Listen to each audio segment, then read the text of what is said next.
Hola, ¿qué tal amigos de Un Católico Bien? ¿Cómo están? Espero que estén pues muy bien. Bienvenidos a nuestro podcast, Lo que nunca te explicaron.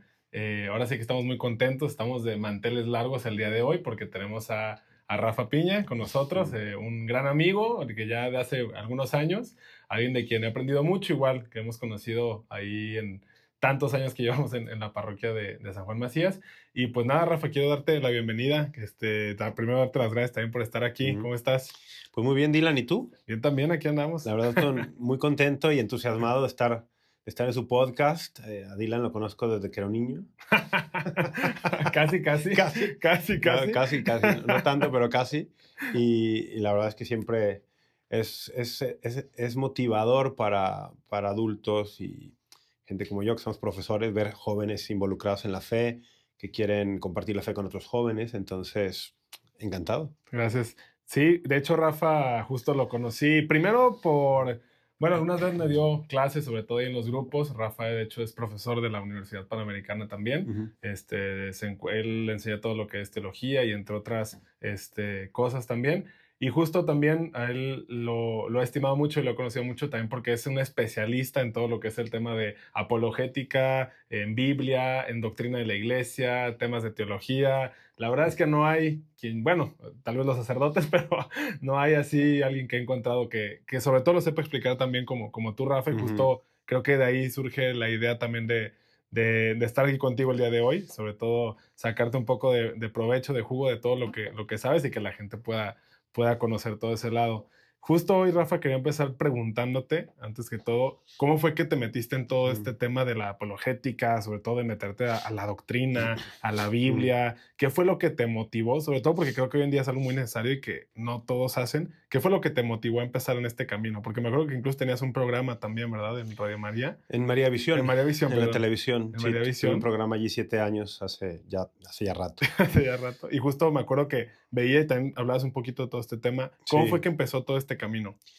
Bueno, yo me metí, es una historia larga, la voy a hacer súper corta. Yo era un católico normal, no era Sí. un católico bien. Y cuando digo normal me refiero, pues sí, de misa de domingo, que me bautizaron de chiquito, la comunión por ahí a los 8 años, la confirmación a los 12, pero cero formación, no fui a un colegio católico, nunca estuve en un grupo juvenil de la parroquia, nada, Mm. ¿no? ¿Qué me pasó? Para que tengan cuidado, pues me rompieron el corazón, así literal. Okey. Una relación amorosa con una chica que era norteamericana y protestante, Mm. cuando yo tenía entre los 21 y los 24 más o menos. Y ese corazón roto, una de las razones principales, o la razón principal de que me terminaran, fue el tema de la religión, Mm. fue la diferencia religiosa. Entonces a mí me quedó como el corazón roto y una espina clavada. Dije, no puede ser por eso. Entonces dije, me voy a poner a estudiar para mostrarle que sí podemos estar juntos. Okey, okey. O sea, fue por eso. Y de ahí empezó. O sea, sí, ahí empecé a estudiar. No la conquisté de regreso, o sea, no la convencí. Pero al ponerme a estudiar la Biblia, la doctrina católica, pues descubrí un tesoro que desconocía. Así es como Mm. tenía un tesoro toda la vida, tenía un diamante y no sabía que era un diamante. Y empezó a mover muchísimo la cuestión intelectual. Dije, esto es la fe católica, esto es lo que yo creo, wow, es mejor de lo que pensé. Y yo siempre tuve, desde chiquito, me acuerdo, como un lado muy, muy académico, muy intelectual. Siempre me gustó estudiar, me gustó preguntarme cosas. Y descubrí que me gustaba aplicar ese lado que siempre había tenido, pero ahora a esto. Entonces así me fui metiendo literal por un corazón roto. Después con el tiempo descubro que este era un plan de Dios, ¿no? O sea, Claro, no solamente, y que Dios va, como decía Chesterton, Dios va escribiendo recto en nuestros renglones torcidos. de acuerdo. Entonces Dios se valió de eso, no solo para meterme a estudiar esto, sino para llevarme un cambio de vida realmente, porque yo descubro que estaba persiguiendo metas, pues, vamos a decirlo, muy normales, muy también hasta este punto banales, que no tenía realmente un sentido en la vida.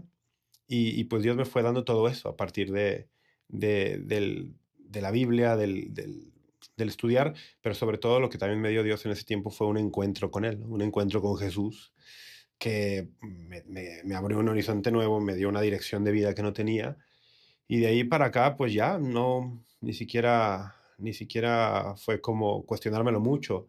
Dejé lo que tenía como trabajo como ingeniero y Mm, me metí a estudiar esto y Dios fue abriendo caminos también laborales, de manera que, pues esto fue hace casi 20 años ya. No tuve que regresar todavía a trabajar en la ingeniería industrial, que es lo que estudié, sino que ya tengo prácticamente 20 años dando clases en un lugar, en otro, en los medios, etcétera.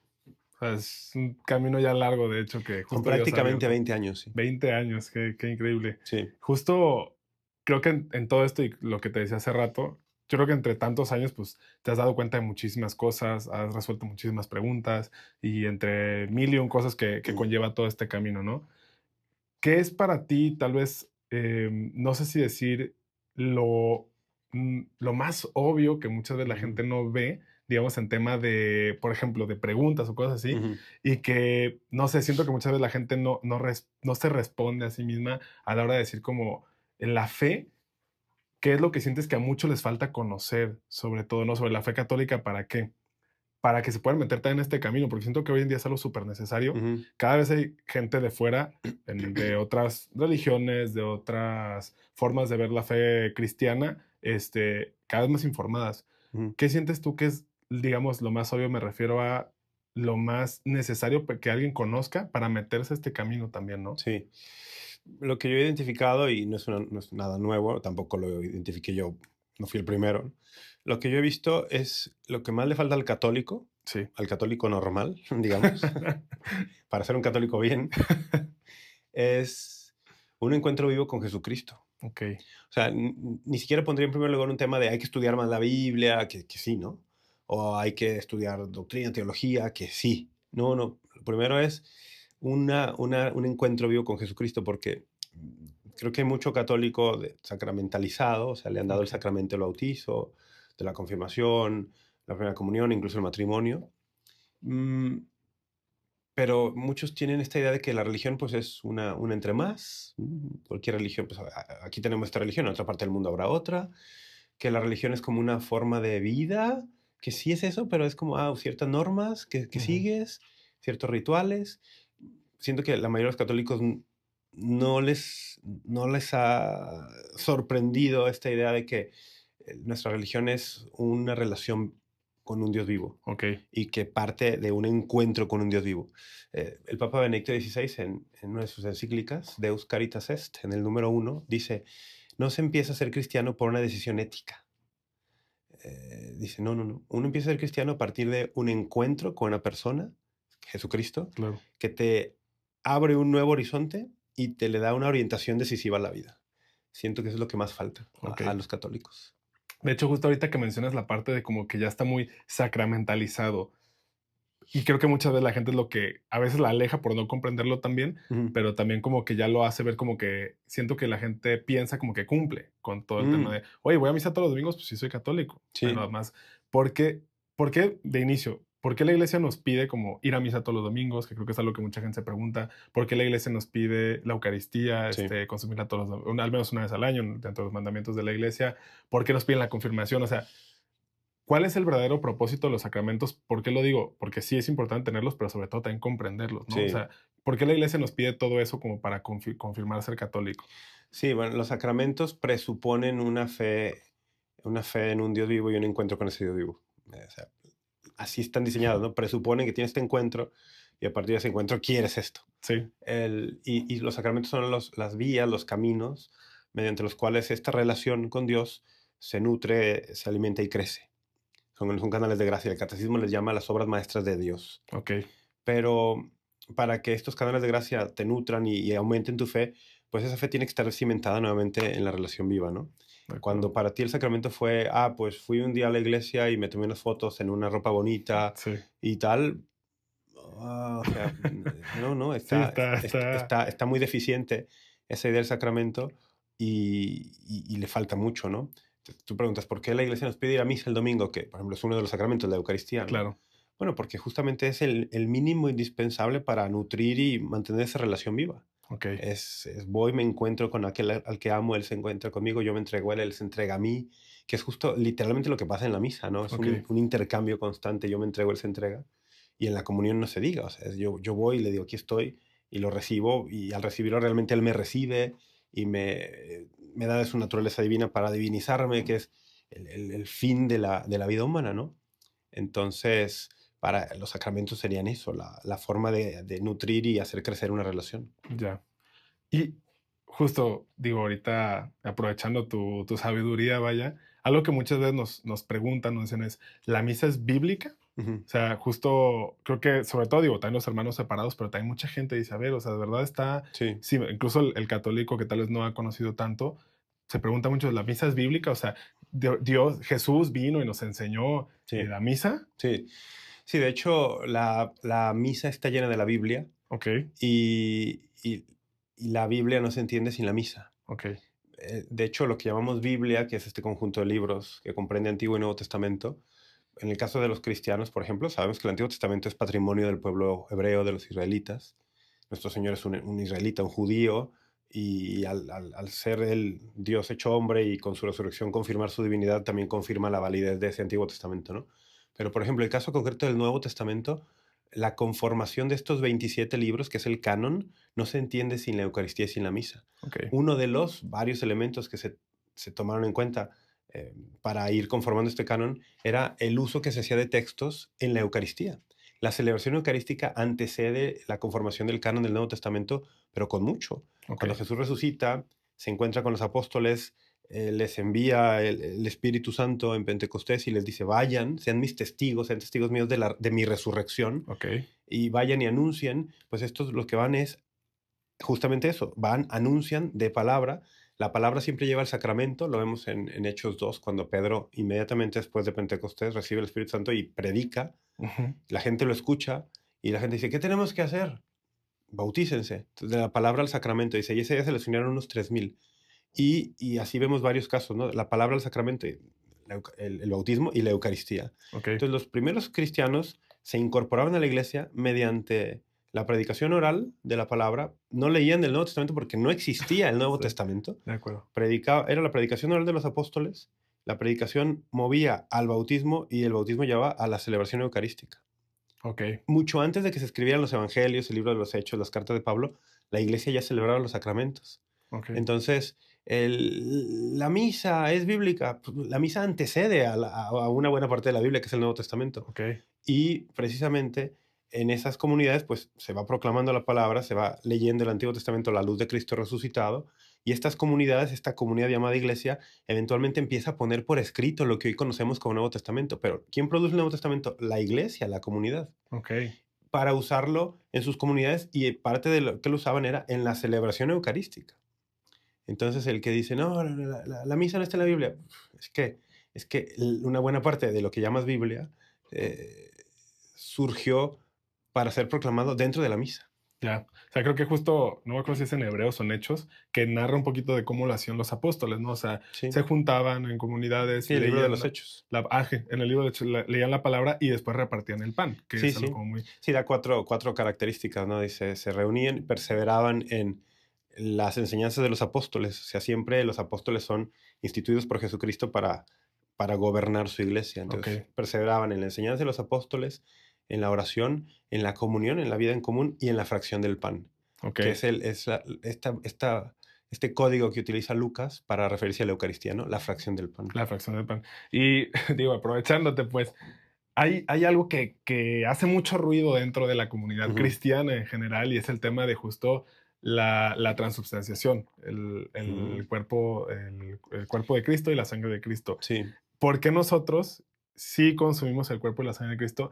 Y bueno, hay algunas, pues bueno, hay algunas ramas que sí lo hacen de vez en cuando, pero por qué ha sido tanto problema? Porque dicen como que lo entendemos mal o que él hablaba solo no de forma literal, sino de forma sí. como metafórica. O sea, ¿qué es lo que, digamos, puede ser como el argumento o la base para que, para que nosotros lo hagamos, pues, ¿no? Sí.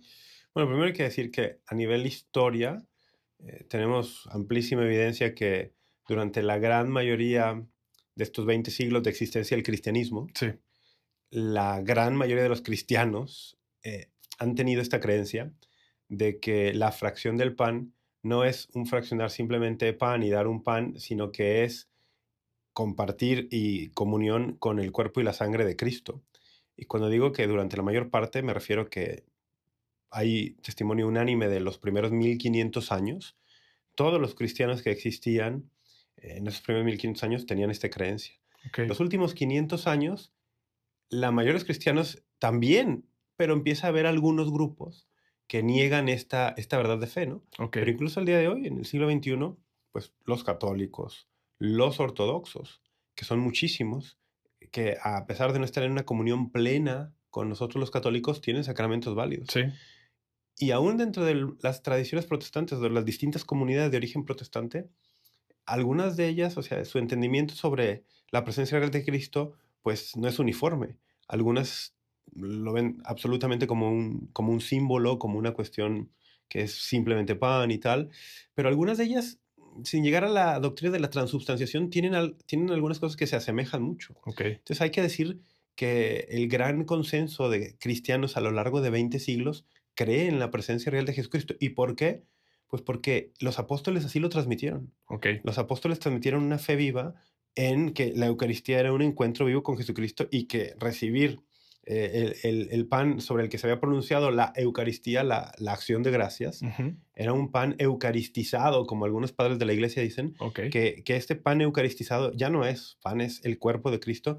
Y ese testimonio lo transmiten los apóstoles y lo tenemos unánime en, te digo, a lo largo de los siglos. Y puedes ir a leer a los padres de la iglesia, San Irineo, San Policarpo, puedes leer a San Justino Mártir, puedes leer a San Agustín, todos estos, y te darás cuenta de la presencia real de Jesucristo en la Eucaristía, es algo que creían todos ellos.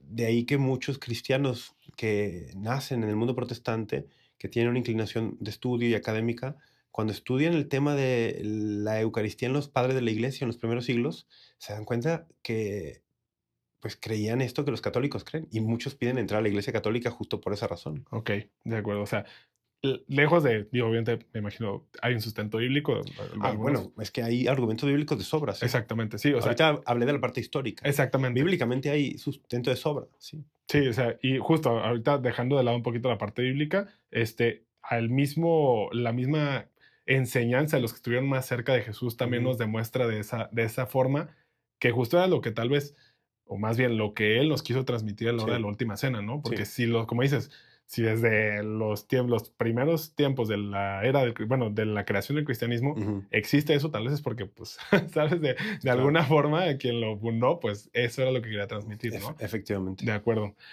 Oye, Rafa, digo, pasando ahorita un poco ya lejos de lo que es la misa, los sacramentos también, justo hay muchas personas, de hecho, me acuerdo una vez lo hablamos tú y yo, que ya lejos de eso, incluso, lejos de la parte de los sacramentos y Ujú, de ser un católico normal, como lo decimos tú y yo, ya ni siquiera se acercan a la iglesia, ¿no? Está mucho el famoso creo en Dios, pero no creo en la iglesia, sobre ujú, todo. sí. Em, ¿Por qué tú, y digo, a lo largo de tus años de estudio y obviamente de la experiencia que has obtenido, por qué crees que vale la pena seguir a la iglesia? O sea, por qué no Ujú, separarlo? ¿Por qué, aún con todas las errores que puede tener la iglesia en general en las personas que la dirigen en este momento o en el sí. pasado, por qué vale la pena seguir a la iglesia y no simplemente tomarla como un Dios? No, ni siquiera decirlo a medida, sino como lo que más te conviene dentro de la misma fe católica. O sea, ¿por qué vale Sí. la pena seguir a la iglesia, sus enseñanzas? La iglesia se puede equivocar, se puede estar en desacuerdo. O sea, Ujú, ¿cómo lo ves tú también? sí. Bueno, en primer lugar diría, la iglesia soy yo también. O sea, ¿De no acuerdo? es una cosa ajena a mí, no es un cuerpo distante al que yo a ver si lo sigo o no. Yo soy, es una comunidad de la cual yo soy parte. Ok, Y en la medida que me asumo como parte de esa comunidad, la perspectiva cambia.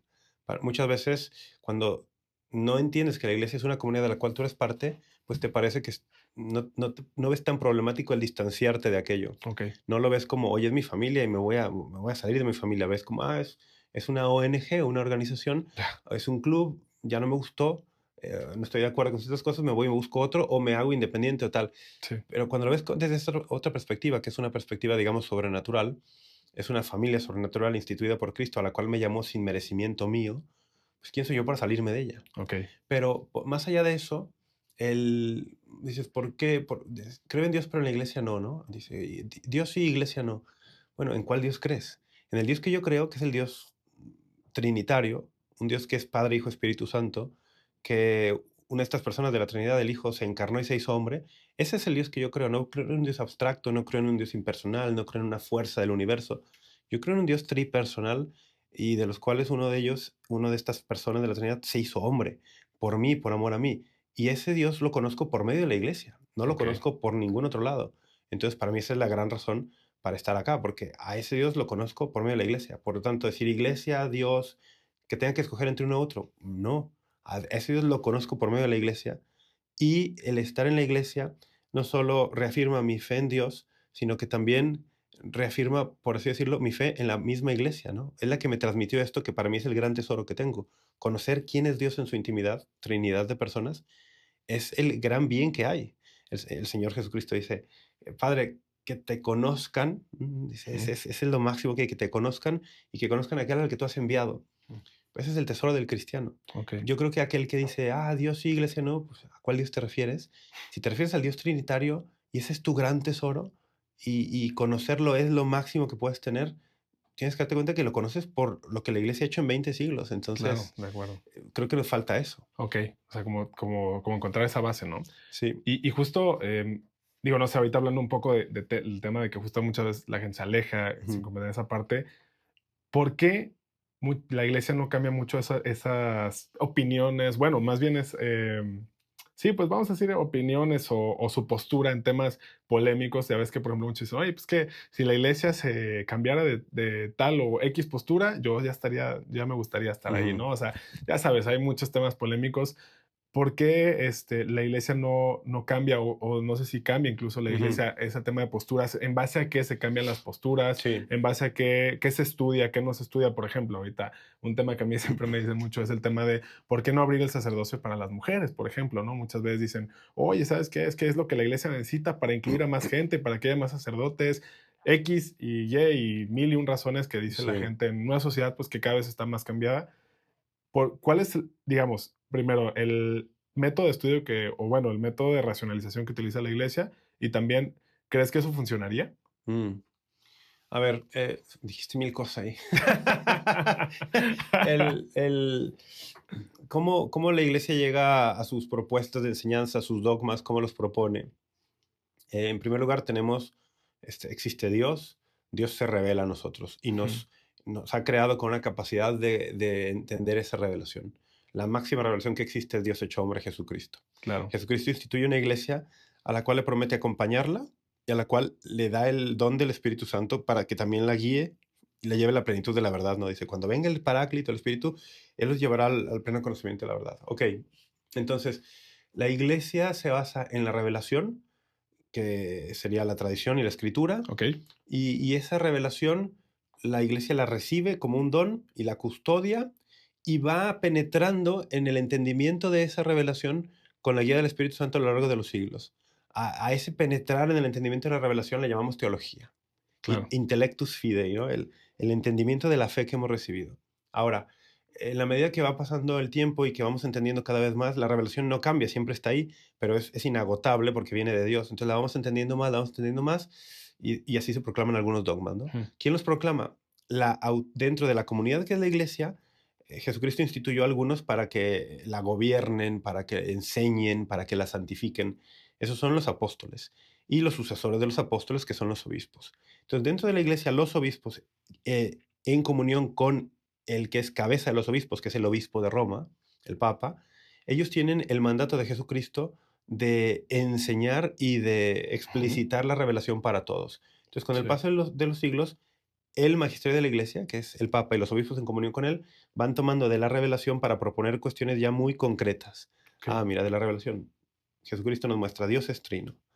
Muy bien. Jesucristo resucitó y eso fue para perdonar nuestros pecados. Muy bien. Y va definiendo cuestiones, ¿no? Entonces así se va definiendo. ¿Qué cosas pueden cambiar y qué cosas no? Normalmente los dogmas, los dogmas establecidos, no son sujetos de mutación, no claro, cambian. Y dije normalmente, pero borro lo de normalmente, no, los dogmas no cambian. ok, Vamos profundizando nuestro entendimiento de ellos. ok, O sea, por ejemplo, en el concilio de Nicea, en el año 325, estamos cumpliendo 1700 años de ese concilio, ¿no? sí, De ese concilio sale lo que llamamos el credo niceno, o para los católicos normales, el credo largo. Ok, Ese sale de hace 1700 años. ok, Bueno, en ese concilio había un gran debate sobre la naturaleza de Cristo respecto a la naturaleza del Padre.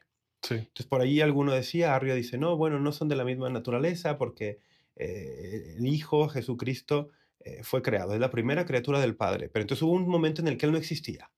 Y Arrio era un sacerdote, ¿eh? Era un sí, sacerdote católico de Alejandría. Pero bueno, el obispo Alejandro, que era su obispo, también decía, a ver, no, un momento, eso es lo que nos transmitieron los apóstoles. Los apóstoles nos transmitieron que Él no es creado, no es una criatura, es Dios mismo, es Dios de Dios, luz de luz, engendrado, no creado.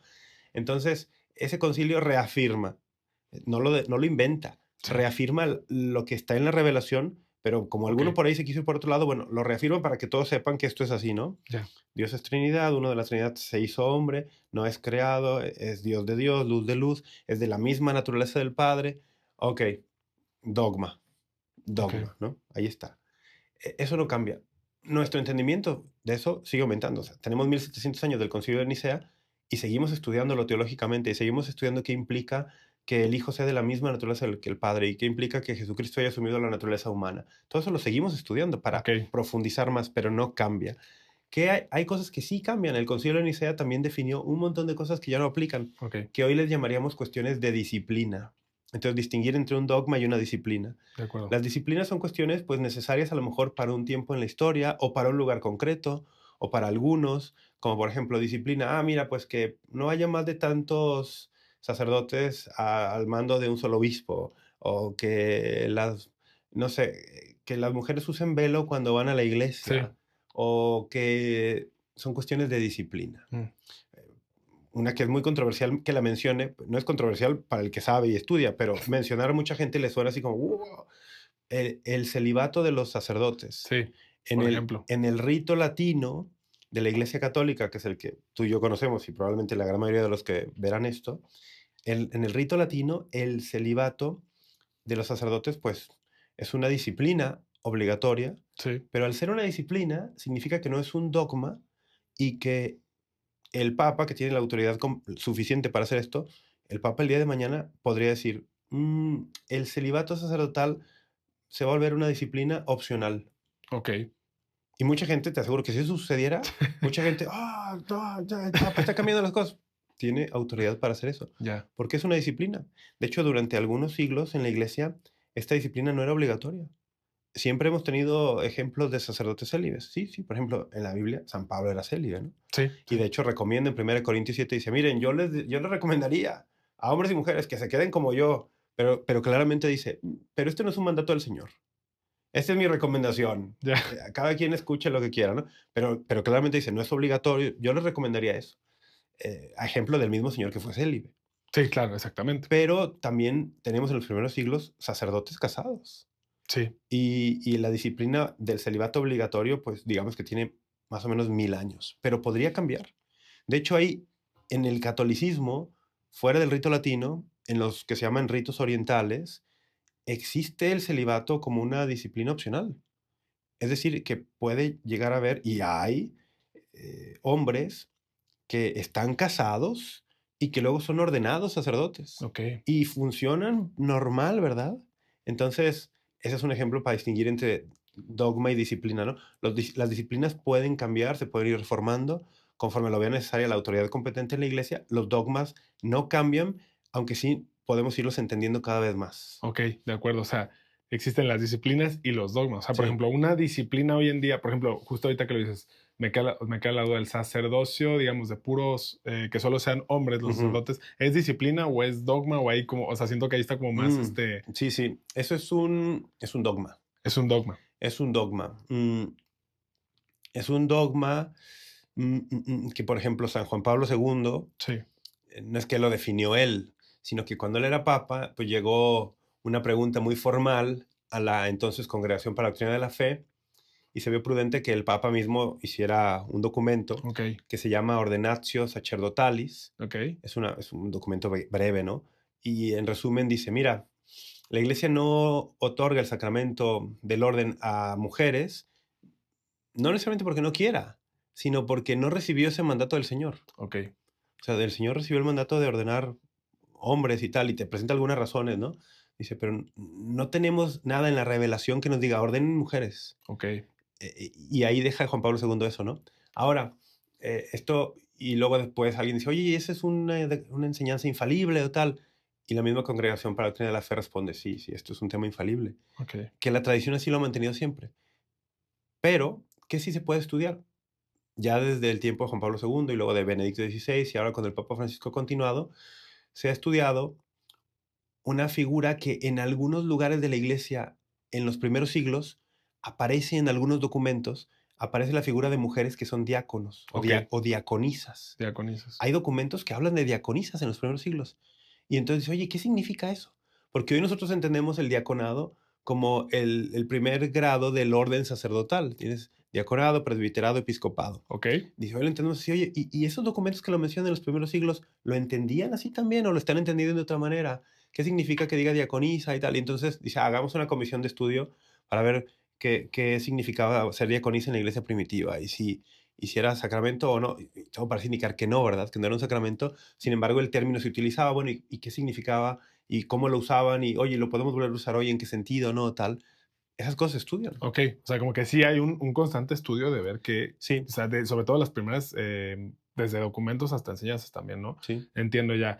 Em, de ahí hay otros, pues bueno, muchísimos temas polémicos y todo, pero recuerdo una vez tú me dijiste algo muy bueno, ¿no? Que es como, por ejemplo, yo he visto que hay otras ramas del cristianismo, vamos a decirlo así, que también lo han hecho, ¿no? Que llegan y se abren a todo lo que hay. Oye, Mm, ¿sabes qué? Pues anticonceptivos, pues también, ¿no? Y mm, matrimonio igualitario, X o Y cosas. sí. Em, justo es ahí entender, me acuerdo mucho esa parte, ¿no? De decir, no necesariamente eso es lo que ayudaría a la iglesia, ¿no? Mm. O lo ha funcionado a otras. Sí, sí, claro, sí. El, o sea, suponer que si tú cambias y adaptas ciertas enseñanzas a las modas de los tiempos, suponer que eso va a atraer a los alejados o tal, creo que es una suposición que la experiencia en otras comunidades cristianas pues demuestra que no necesariamente así va a ser, ¿no? De acuerdo. Un caso muy, muy claro en la comunión anglicana. La comunión anglicana es la primera de todos los grupos cristianos en abrirse a la posibilidad de la anticoncepción en el matrimonio. Hace ya casi 100 años, Sí, en 1930, hace bastante ya. ya casi 100 años. Y a partir de allí empezaron ellos progresivamente a hacer cambios y adaptaciones en cuestiones morales, Ok. de diversa índole. Entonces, digamos que pretendieron juntar lo mejor de dos mundos, ¿no? Ujú. Ah, sí, la tradición cristiana en ciertos temas, pero en otros temas, pues las modas de los tiempos o inclusividad y tal, ¿no? Entonces, anticoncepción, cuestión como Sí, sí, sí, ordenar sí, mujeres al episcopado, de acuerdo. matrimonio entre personas del mismo sexo, etcétera. Bueno, la realidad demuestra que a nivel números, que los números no son un indicador necesariamente de éxito para las comunidades cristianas, hay que saberlo Sí, sí, también, sí, ¿no? de acuerdo, de acuerdo. Pero por lo menos la realidad te muestra que si se buscaba atraer más personas o atraer a los alejados con eso, no funcionó. O sea, no, ajá, ese O sea, no, experimento de alguna forma si no se dio busca, frutos, si pues. se buscaba eso, Sí, ahora, yo no soy miembro de la comunidad anglicana ni soy de sus autoridades. A lo mejor ellos te dirán, no, no buscábamos eso. Ah, bueno. Pero yo digo, para esas voces que dentro de la Iglesia Católica dicen, es que esto atraería a más gente. Bueno, la realidad es que en otras comunidades donde esto ha sucedido no ha funcionado así. de acuerdo. Nada nos hace pensar que acá atraería a más gente, ¿no? Al contrario, lo que yo creo que atrae es Jesucristo. Ok, Jesucristo es atractivo por sí mismo. sí, Y, y Jesucristo, pues sí, lo que hay que hacer es presentarlo. Hay que anunciarlo. Ahora, Jesucristo también a algunos no les resulta atractivo. En el mismo tiempo de vida del Señor, en los evangelios lo vemos, pues, había muchos que no lo seguían habiéndolo conocido, habiéndose encontrado con él por el camino, habiendo dialogado con él. ya. No lo seguían, lo rechazaban, tal. Es la realidad y es el drama de la condición humana herida por el pecado original, ¿no? Algunos no lo reconocerán, algunos no lo querrán. Bueno, ¿qué tenemos que hacer nosotros? ¿A qué nos llama el Señor? A anunciarlo, a proclamarlo. Hay que anunciar a Cristo como es, sabiendo que el poder de Cristo, el poder del Espíritu Santo, es el que trabaja en el interior de las personas para que lo reciban los que lo van a recibir a su tiempo. Ok, ¿sí? de acuerdo. Justo ahorita que de hecho creo que es fundamental, ¿no? O sea, al revés. Jesucristo es como dices, quien enamora a las personas, Sí, ¿no? Quien enamora y quien va a llevar a sí. alguien que No lo... nosotros. Sí, No, no imagínate, si nosotros ni dependía siquiera. de nosotros, no, pues no, es terrible. No, no, no hay esperanza. No se logra, Imagínate que ¿verdad? depende de Dylan que la gente sea cristiana. No, pues No, ya, pues ya valió. apaga esto. Apaga esto, ya valió. Depende de mí, peor todavía. Sí, No, no, depende del Señor. depende del Señor Sí. justamente de ahí. Y bueno, nosotros somos el instrumento que puede ayudar a llevar a la gente, no sé tú, no sé Sí, cómo lo ves. sí, sí, sí. O sea, claro que hay algo de eso. El Señor nos elige para ser cristianos, que nosotros no lo elegimos, ni nuestros padres. O sea, Ok, Él decidió que fuéramos cristianos ok, por un misterio de su gracia que nos quiere invitar a ser partícipe de esto. O de sea, te acuerdo. quiere invitar a trabajar en su viña desde la mañana. ¿Por qué? Porque quiso, por misericordia. Sí, Y en el misterio está que cuando te invita a ser instrumento, a ser trabajador de su viña, no solo es para otros, como hay un instrumento para otros, no, no, en primer lugar es que ese es tu medio de salvación. O sea, Él ha tenido misericordia de ti y te va a ir restaurando y te va a ir transformando en ese trabajo. ok, perfecto. Pues muchas cosas que asimilar. Y pues digo, Rafa, igual ya casi acabando, justo creo que ¿Ya? ya casi, bueno, no sé, digo, hay mucho, ¿eh? A Yo ver. todavía traigo varias, pero justo ahorita que dices también eso, ¿por qué ahorita que hablamos de ser instrumento, llevar la Ujú, palabra de Dios y anunciar y todo para que Jesucristo enamore? ¿Por qué siento yo que, bueno, no sé, es un mito, no sé cómo lo veas tú, que se dice mucho y que yo lo he visto al menos en mi propia vida, sí. que el católico casi no lee la Biblia, casi no Mm, descubre todo lo que hay ahí y el protestante muchas veces sí, creo que justo es lo que nos ha afectado mucho también para seguir enamorando a la gente no solo de Jesucristo, sino también de la iglesia de alguna sí. forma, ¿no? Las bases y todo. ¿Por qué crees que ha pasado esto? O sea, ¿qué ha fallado en nuestra fe, digamos, en nuestra religión de alguna forma, que nos ha llevado a eso, ¿no? También como esa ignorancia un poco de la escritura. Sí. Mira, la ignorancia de la escritura es grave. San Jerónimo, padre de la iglesia del siglo IV, decía, desconocer las escrituras es desconocer a Cristo. Sí, Entonces, claro, allí hay un tema, ¿no? Hay que conocerla, hay que conocer la escritura para conocer a Cristo. Ahora, también hay que decirlo, la escritura no fue diseñada para ser leída, sino para ser proclamada.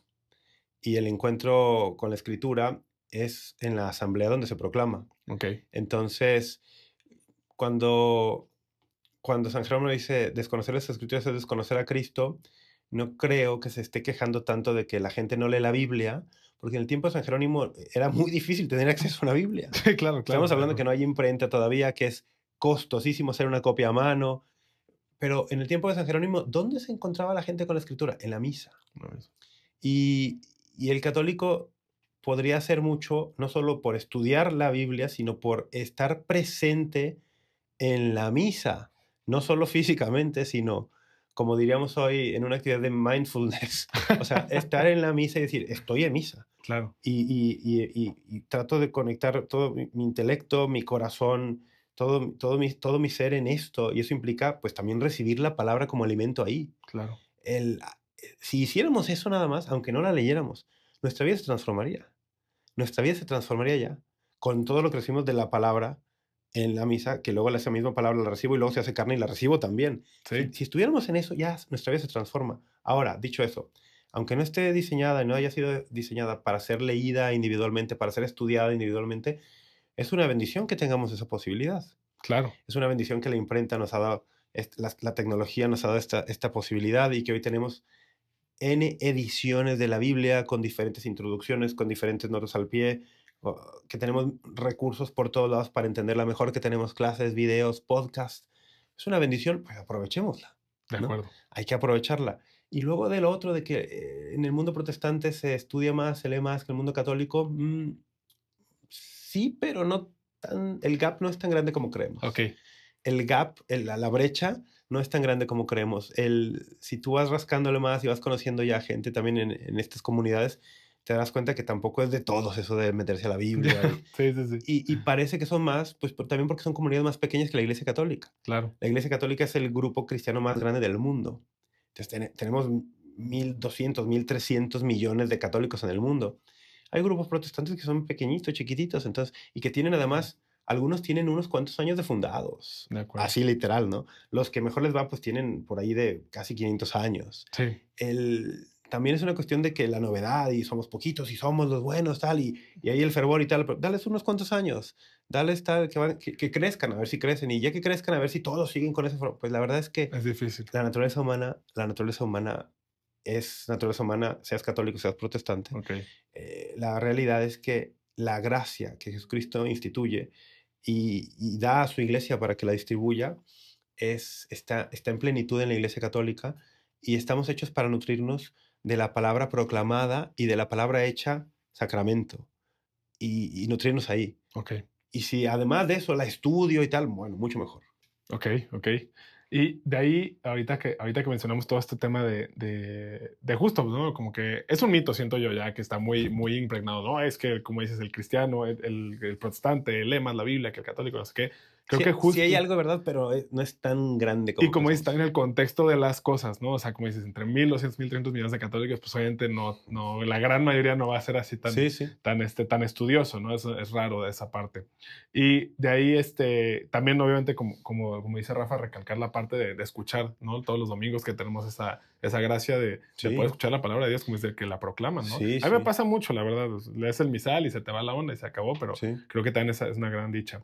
Y Rafa, de ahí, que ahorita que mencionamos toda esa parte, hay una diferencia entre la Biblia del católico y la Ujú, Biblia del protestante. ujú, Los 7 libros, bueno, se les dice deuterocanónicos o sí. de otras formas. ¿Por qué tenemos esa diferencia de 7 libros?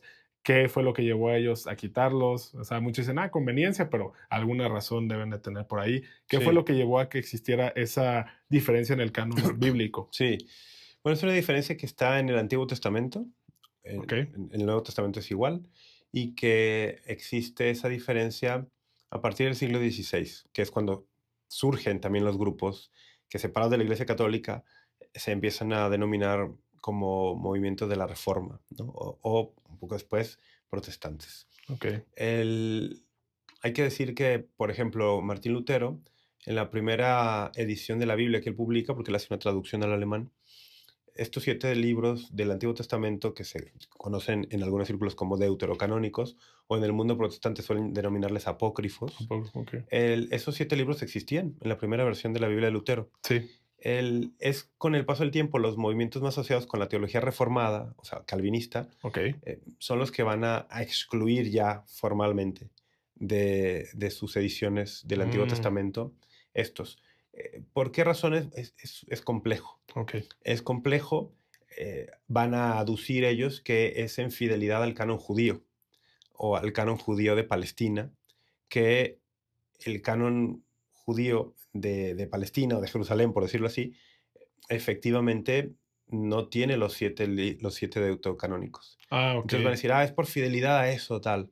Y la Iglesia Católica realmente los añadió, pero nuevamente la historia ayuda un montón. O sea, Ok. cuando tú vas a la historia y luego cuando vas al estudio bíblico ya, digamos, muy académico, que tenemos del finales del siglo XVIII, luego todo el siglo XIX, el siglo XX, también todo, y lo que va del XXI, tenemos un estudio muy, muy crítico y muy exhaustivo y muy riguroso de la Biblia, por derecho y revés, por arriba, por abajo, por todo lo que quieras. Pues ese estudio nos ha mostrado, por ejemplo, que el Nuevo Testamento está lleno de referencias al Antiguo, lleno de referencias al Antiguo. Y con este estudio somos capaces de decir de dónde vienen esas referencias, no solo de qué libro, Ok. sino de qué versión del Antiguo Testamento. Entonces descubrimos que aproximadamente el 75% de las citas del Antiguo Testamento son del canon del Antiguo Testamento alejandrino, no del palestino. Ok. ¿Y cuál es el canon alejandrino? El canon alejandrino es el canon griego, o lo que se conoce en estudio bíblico como la Septuaginta, o la Biblia de los 70, que es el Antiguo Testamento en versión griega. Ok.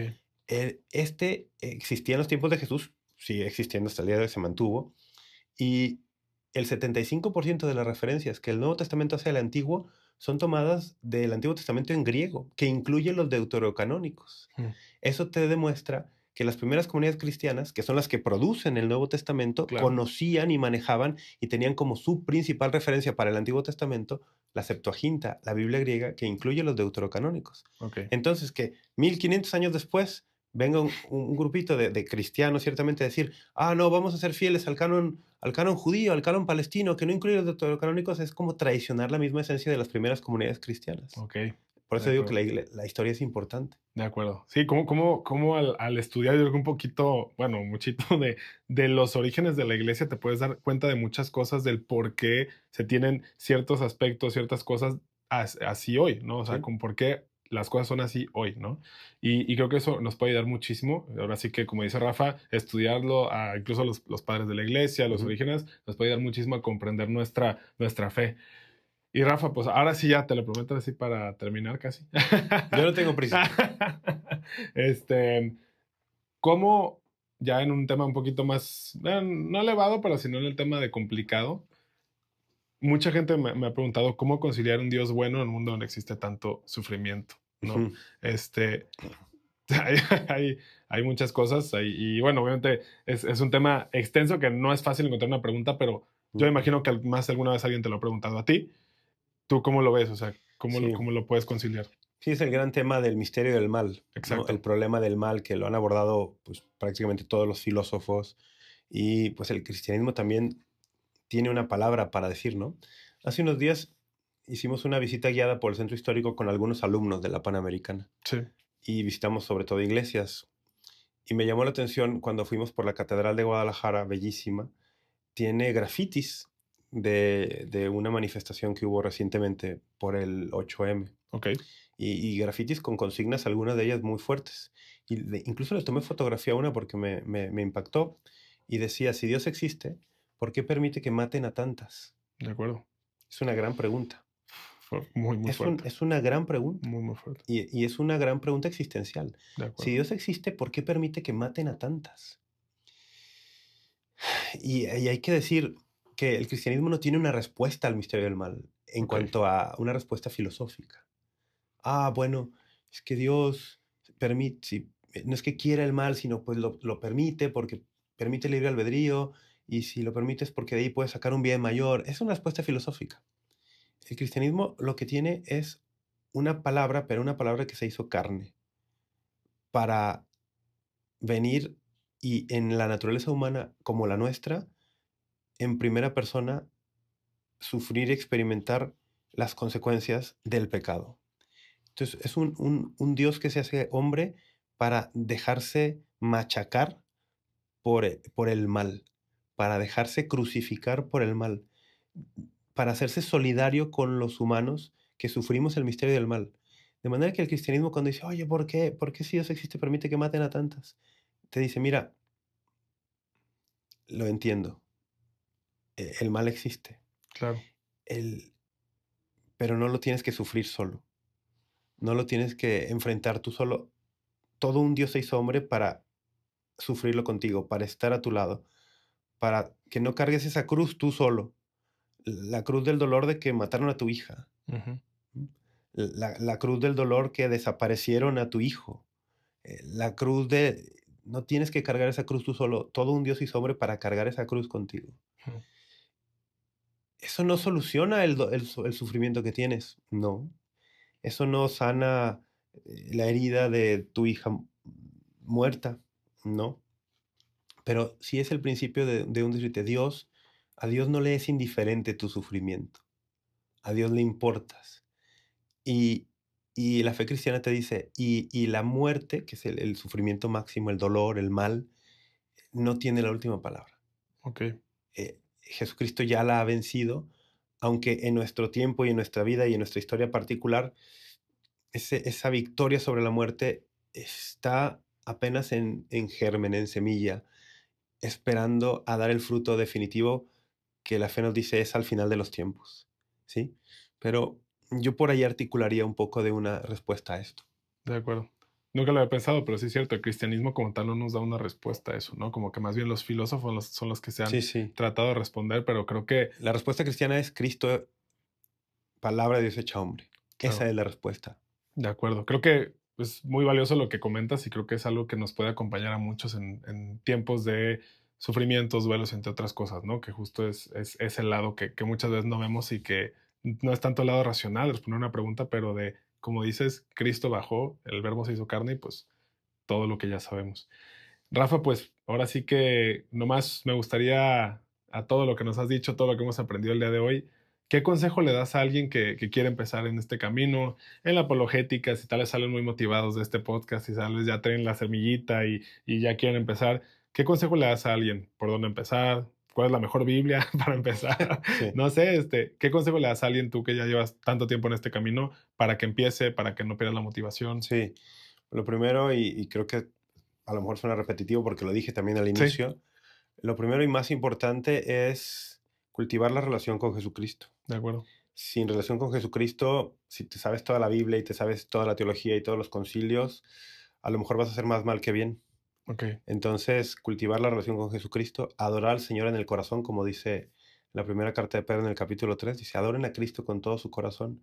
Y después de eso, estén dispuestos a dar respuesta al que les pide razón de su esperanza. Primera de Pedro 3:15. Ok. Cultivar la relación con el Señor, adorarlo al Señor con todo el corazón. En segundo lugar, estudiar. Hay que estudiar, sí. Sí, sí, sobre todo si tienes esa inclinación. No es para todos, yo creo que es una vocación también. también, de Entonces, acuerdo. si tú identificas que tienes esta inclinación natural por el estudio, se te da, y además identificas una especie de llamado que el Señor te hace, pues hay que aprovecharlo y hay que estudiar, hay que estudiar. Si hay un llamado, pues también hay gracia. Entonces hay que estudiar la Biblia, hay que estudiar el catecismo, hay que estudiar teología, hay que estudiar filosofía, hay que estudiar historia de la iglesia, hay que estudiar. Claro, claro. Y hay muchos recursos para estudiar, depende también el nivel del llamado que tengas. Ok, Puede ser que estudies escuchando podcasts, viendo videos, comprando libros, viendo páginas de internet, yendo a clases en tu parroquia, o a lo mejor te pide más. de acuerdo. A lo mejor te pide más y tienes que estudiar una maestría, un doctorado, a lo mejor te pide más, tienes que ir a un seminario y discernir una vocación sacerdotal, qué sé yo. Hay que estudiar, hay que cultivar la relación con el Señor, hay que estudiar. Y después, si identifico también un llamado, a compartir. Todos los cristianos estamos llamados a compartir la fe, Sí, en donde estemos, pero algunos reciben un llamado muy concreto a compartir más, ¿no? En un aula, en una comunidad, en redes sociales. Bueno, si tú identificas un llamado a compartir en público, de forma más, digamos, más abierta que lo ordinario, hay que escuchar también Primera de Pedro 3:16. En Primera de Pedro 3:15 dice, estén siempre dispuestos a dar respuesta al que les pide razón de su esperanza. Pero luego el siguiente versículo, que muchas veces se omite, dice, pero háganlo con dulzura y respeto. ok, Siempre dice, pero háganlo con dulzura y respeto. Entonces, si identificas un llamado a hacer esto de forma pública, con dulzura y respeto. claro, de Ese es el acuerdo. camino, no el camino del católico agrio, no, con dulzura y respeto. Ok. Esas serían mis recomendaciones. Muchas gracias, Rafa. Pues ahora sí que no me queda más que agradecerte por estar aquí con nosotros. Creo que ha sido un episodio diferente y muy fructífero, vaya. Ahora sí que creo que varios nos vamos con muchos aprendizajes y nada, pues no olviden seguirnos, suscribirse si quieren más de esto. Y nada, darles muchísimas gracias porque nos escuchan. Rafa, muchísimas gracias por estar aquí y ojalá sea la primera de muchas. ¿Eh? Pues Dios primero, muchas gracias. Muchas gracias.